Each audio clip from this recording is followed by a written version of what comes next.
राम राम जी सबको। ज्ञान की बातें चैनल में आप सबका स्वागत है। उम्मीद करती हूँ कि आप स्वस्थ होंगे, खुश होंगे, निरोग होंगे। परमपिता परमात्मा से प्रार्थना करती हूँ कि आपको खुश रखे, निरोग रखे, स्वस्थ रखे। जैसा कि आप जानते हैं, शिव पुराण शुरू किया हुआ है। आज 56वां अध्याय हम पढ़ेंगे और सुना करो। सुनने से पॉजिटिविटी आती है, नेगेटिविटी दूर होती है। देवताओं ने भगवान शिव जी को अत्यंत विनय के साथ स्तुति करते हुए अंत में कहा, आप पर परमेश्वर प्रात पर है। आप सर्वव्यापी विश्व मूर्ति महेश्वर को नमस्कार है।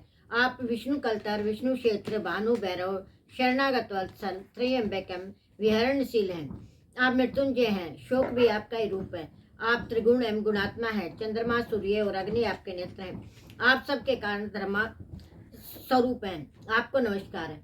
आपने अपने ही तेज से संपूर्ण जगत को व्याप्त कर रखा है। आप निर्विकार, प्रकाश पूर्ण, चिदानंद स्वरूप पर ब्रह्म परमात्मा है। महेश्वर, ब्रह्मा, विष्णु, इंद्र, चंद्र आदि समस्त देवता तमुनि आपसे ही उत्पन्न हुए हैं। क्योंकि आप अपने शरीर को 8 भागों में विभक्त करके समस्त संसार का पोषण करते हैं, इसलिए अष्टमूर्ति कहलाते हैं।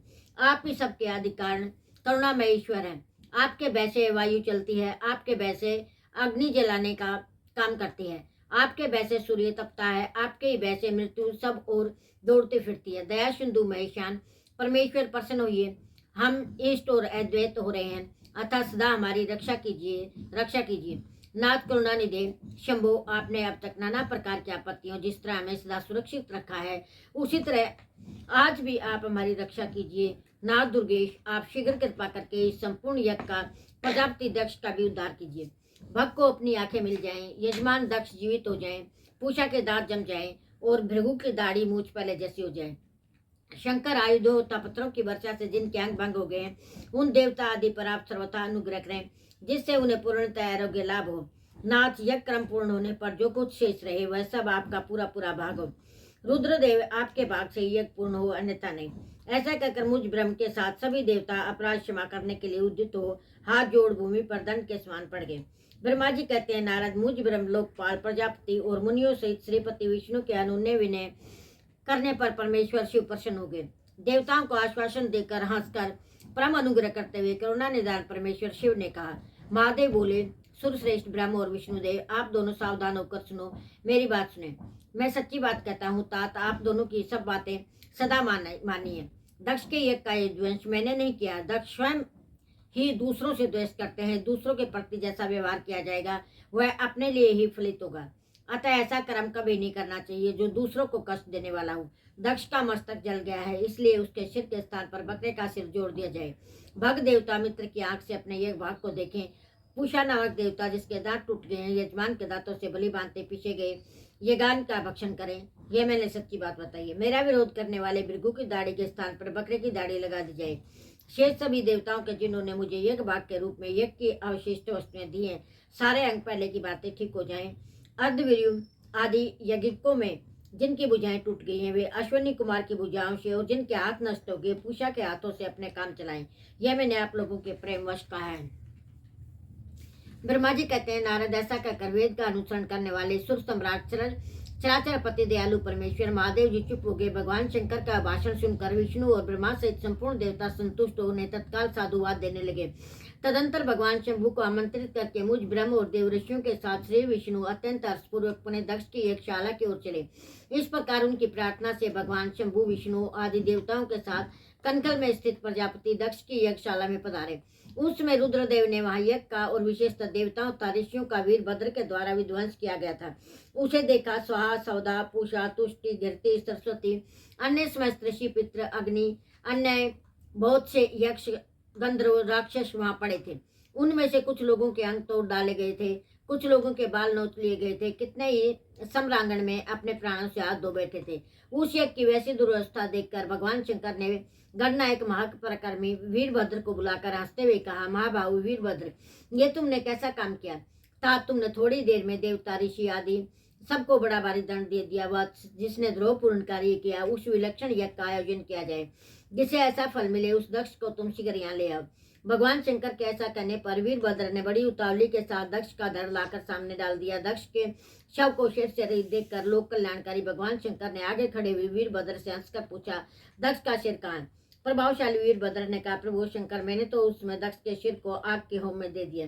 वीरभद्र की बात सुनकर भगवान शंकर ने देवताओं को प्रसन्नतापूर्वक वैसी आज्ञा दी जो पहले दे रखी थी। भगवान भव ने उसमें जो कुछ कहा उसकी मेरे द्वारा पूर्ति कराकर श्री हरि आदि सब देवताओं ने भृगु आदि सबको शीघ्र ही ठीक कर दिया। तदंतर शंभु के आदेश के प्रजापति के धड़ के साथ पशु बकरे का सिर जोड़ दिया गया। उस सिर को जोड़े जाते ही शंभु की शुभ दृष्टि पड़ने से प्रजापति के शरीर में प्राण आ गए। वे तत्काल सोकर जगे हुए पुरुष की भांति उठकर खड़े हो गए। उठते ही उन्होंने सामने करुणानिधि भगवान शंकर को देखा। देखते ही दक्ष के हृदय में प्रेम उमड़।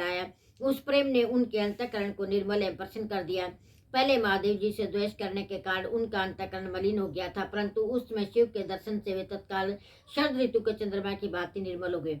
उनके मन में भगवान शिव की स्तुति करने का विचार उत्पन्न हुआ, परंतु वे अनुराग देखे कारण तथा अपनी मरी हुई पुत्री का स्मरण करके व्याकुल हो जाने के कारण तत्काल उनका सत्वन न कर सके। थोड़ी देर बाद मन स्थिर होने पर दक्ष ने लज्जित होकर शंकर शिव शंकर को प्रणाम किया, उनकी स्तुति आरंभ की। उन्होंने भगवान शंकर की महिमा गाते हुए बारंबार प्रणाम किया। अंत में कहा, परमेश्वर आपने ब्रह्मा होकर सबसे पहले आत्म तत्व का ज्ञान प्राप्त करने के लिए अपने मुख से विद्याता पूर्व व्रत धारण करने वाले ब्राह्मणों को उत्पन्न किया था।